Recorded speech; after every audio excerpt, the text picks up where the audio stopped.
தமிழகத்தின் முன்னாள் முதல்வர் கலைஞர் அவர்களின் மீது மிகுந்த மரியாதை கொண்டவர் கேப்டன் விஜயகாந்த்.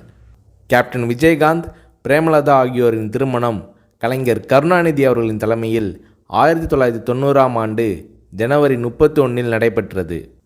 1996இல் நடிகர் சங்க தலைவராக இருந்த கேப்டன் விஜயகாந்த் அவர்கள் கலைஞர் கருணாநிதி அவர்களுக்கு திரையுலக பொன்விழாவை மெரினா கடற்கரையில் நடத்தி கருணாநிதி அவர்களுக்கு தங்கப்பேனாவை பரிசளித்தார் கேப்டன் விஜயகாந்த். கருணாநிதி அவர்களும் விஜயகாந்த் அவர்கள் மீது மிகுந்த அன்பு கொண்டவர். கேப்டன் விஜயகாந்த் அவர்களுக்கு புரட்சி கலைஞர் என்ற பட்டத்தை கலைஞர் கருணாநிதி அவர்கள் வழங்கினார். கலைஞர் கருணாநிதி அவர்களின் மறைவின் போது அமெரிக்காவில் சிகிச்சைக்கு சென்றிருந்த கேப்டன் விஜயகாந்த் அவர்கள் அங்கிருந்து வீடியோவில் கண்ணீர் மல்க அஞ்சலி செலுத்தினார்.